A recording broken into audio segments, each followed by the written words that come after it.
شكرا لكم لمشاهدة هذا الفيديو.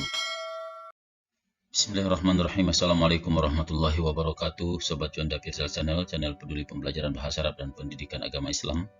Nastamir al-madda an al-ansitati fil madrasah wal anatu ila al-qa'idah. Hadza al-qismu rabi' wa sanabhas anil mubtada wal khabar.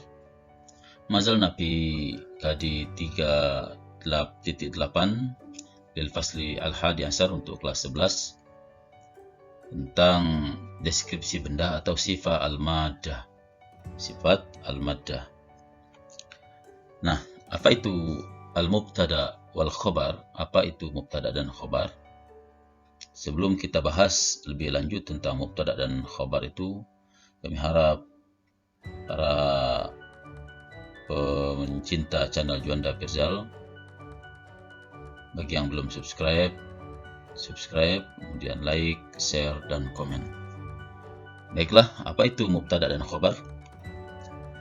Mubtada adalah isim yang terletak di awal kalimat dan berfungsi sebagai subjek. Sekali lagi, jadi mubtada itu bahasa Arab yang artinya itu kalimat awal atau awal kalimat atau jumlah dan berfungsi sebagai subjek. Kemudian apa itu khobar? Khobar secara bahasa mungkin kalau bahasa kitanya itu berita. Nah, khobar itu ialah isim yang terletak setelah mubtada serta menyempurnakan pengertian kalimat atau berfungsi sebagai predikat. Sekali lagi, apa itu mubtada? Mubtada adalah isim yang terletak di awal kalimat atau jumlah dan berfungsi sebagai subjek. Sedangkan khobar adalah isim yang terletak setelah mubtada serta menyempurnakan pengertian kalimat atau berfungsi sebagai predikat. Nastamir. Sebagai contoh, al-madrasatu wasi'atun. Al-madrasatu wasi'atun.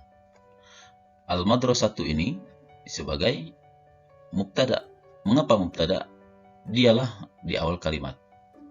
Kemudian wasi'atunnya sebagai khobar. Wasi'atun sebagai khobar. Al-madrasatu mubtada, wasi'atun khobar. Sekolah itu luas. Luas itu sebagai khobarnya, sedangkan sekolah sebagai mubtadanya atau subjek predikat. Kemudian contoh yang kedua, ihsanu fil fasl. Ihsanu fil fasli. Ihsan di dalam kelas. Ihsannya sebagai subjek disebut mubtada, kemudian fil fasl sebagai predikat disebut sebagai khobar dalam bahasa Arab. Yang ketiga, at-talamizu yata'allamuna fil fasl. Peserta didik belajar di dalam kelas. Peserta didiknya sebagai subjek atau mubtadanya, kemudian khobarnya adalah yata'allamuna fil madrasah. Peserta didik belajar di dalam kelas. Jadi kabarnya atau khobarnya atau yang menjelaskan kondisi peserta didik itu adalah yata'allamuna fil madrasah, itu sebagai khobarnya. Al-madrasatu wasi'atun, ihsanu fil fasl, at-talamiz yata'allamuna fil madrasah. Mudah-mudahan dapat dipahami. Kita lanjut. Berdasarkan contoh di atas, khobar adalah itu terdiri dari 3 macam bentuk. Nah, lihat 1, 2, 3. Nah, yang pertama ini disebut dengan mufrad, khobar mufrad. Khobar mufrad, yaitu khobar yang tidak berbentuk jumlah ataupun syibhul jumlah. Dia berdiri sendiri. Cuma satu seperti ini. Dalam bahasa Arab disebut dengan khobar mufrad. Jadi khobar mufrad adalah khobar yang berbentuk tunggal. Jadi khobarnya atau predikatnya ini bentuknya tunggal. Kemudian yang kedua, khobar syibhul jumlah. Dia menyerupai kalimat. Menyerupai kalimat. Disebut dengan syibhul jumlah, yaitu khobar yang terdiri dari jar dan majrur fil fasli. Fil fasli.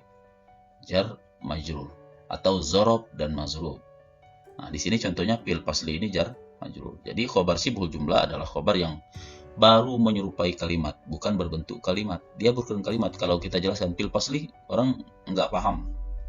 Jadi bukan kalimat sempurna, akan tetapi menyerupai saja, sebab dia terdiri dari dua kata. Kita lanjut yang ketiga, yaitu khobarul jumlah. Nah, ini yang baru yang ketiga, baru yang khobarnya berupa kalimat sempurna.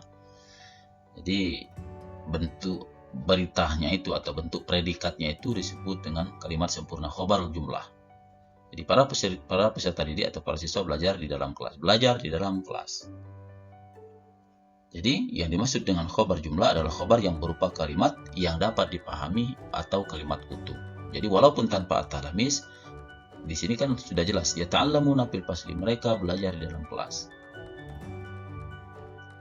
Bisa dipahami? Jadi yang dimaksud dengan khobar adalah kalimat atau kata yang di awal kalimat, kemudian khobar itu disebut khobar karena dia menjelaskan fungsinya atau sebagai predikat.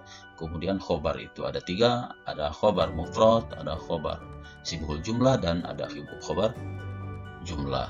Mudah-mudahan ini dapat bermanfaat dan dapat mengembangkan kemampuan kita dalam berbahasa Arab. Terima kasih atas segala perhatiannya. Semoga kita semua dalam perlindungan Allah, selalu diberi kesehatan, selalu diberi kemudahan dalam segala urusan. Terima kasih. Wassalamualaikum warahmatullahi wabarakatuh.